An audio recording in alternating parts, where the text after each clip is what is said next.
عايزين تعملوا كيكاية من غير مجهود ومن غير كمان مواعين، انا هعمل معاكم النهارده كيكة الخلاط كلها في خطوة واحدة، ومش هعمل لك اي دربكة خالص. يعني حاجة سهلة وبسيطة. اول مرة تشوفي قناتي اسمها مطبخ اسماء علي.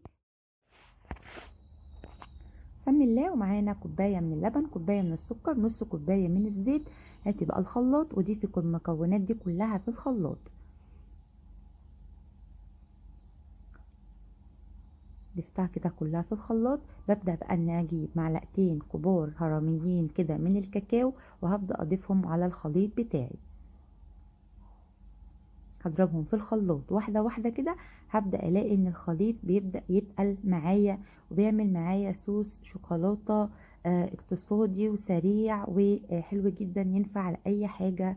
عندي هاخد كده حوالي تلت الخليط دوت، وهركنه كده على جنب. ده اللي هعمل بيه الصوص اللي على الوش بتاع الشوكولاتة. زي ما انتوا شايفين كده طعمه بيبقى لذيذ وحلو جدا، وبيغنينا ان احنا نحط شوكولاتة على وش الكيكاية. خلاص كده انا خدت الصوص بتاعي، وبقيت بقى الخليط اللي في الخلاط هبدأ اضيف عليه بيضتين، وهبدأ اضربه ضربة برضو في الخلاط مع كيس فانيليا كده. هبدأ ان انا اضربه بقى ضربة في الخلاط. طبعا بعد ما بحط البيض بلاقي ان اللون فتح معايا شوية.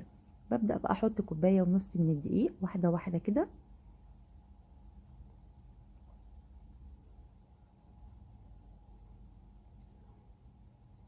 وبعد ما احط الكوبايه ونص من الدقيق، لو لقيت اللون معايا فاتح شويه، ببدا ان انا اضيف معلقه كاكاو حسب بقى الكاكاو بتاعكو فاتح او غامق. لو لقينا كده اللون فاتح ببدا اضيف معلقه من الكاكاو. اخر خطوه بعملها بعد ما اضرب برضو ضربتين كده بعد الكاكاو والدقيق وكله بقى، اخر خطوه بعملها ان انا بحط كيس البيكنج باودر وبقلبه كده تقليبه، ومعلقه صغيره من الخل، وبضربها برضو ضربتين. يبقى كده خلاص الخليط جاهز معايا. زي ما انتوا شايفين كده طلع مظبوط جدا جدا، مش محتاج لاي حاجه خالص.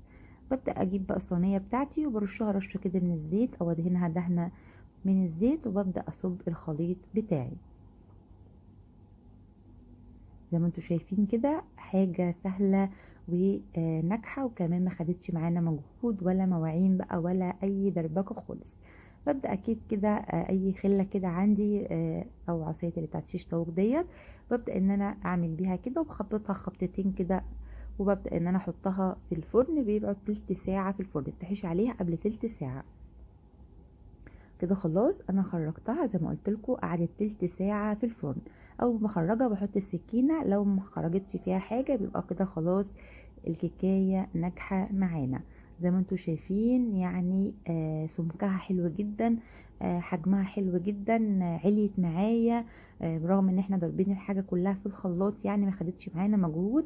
لكن كيكايه هوريكم دلوقتي حجمها او القطعة بتاعتها عاملة ازاي. قطعة يعني حلوة كده معقولة، يعني جميلة جدا. هبدأ ان انا ازينها برضو حاجات كده سهلة برضو موجودة عندي.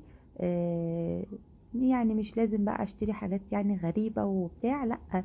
الموجود عندي كده هعمله. ده كاكاو. انا ببدأ ان انا ارش كده نص الصينية زي ما انتوا شايفين. بعلم كده بس بورقة وبرص يعني اعمل شكل كده. وعندي شوكولاتايه، حته شوكولاتايه كده صغيره بدات بشرتها كده مبشره، وهبدا ان انا ارشها على النص التاني. عملت شكل، عملت حاجه حلوه، زينت الكيكايه بتاعتي بدون اي تكاليف خالص. زي ما انتوا شايفين كده يعني مفيش حاجه مكلكعه كده. عملنا حاجه بسيطه ومتاحه عند اي حد، يعني كاكاو هنزين بيها على الوش. هبدا بقى ان انا اقطعها كده زي ما انتوا شايفين،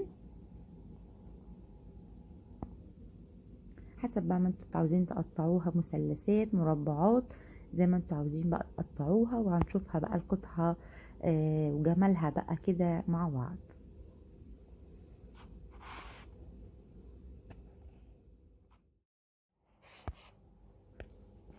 كده خلاص انا طلعت قطعة كده من الكيكاية بتاعتي. زي ما انتوا شايفين حجمها حلو جدا جدا، عليت معايا طريقة ناجحة وسهلة، وكمان يعني للناس بقى اللي ما بتحبش تعمل الكيكات عشان الدربكة والمواعين.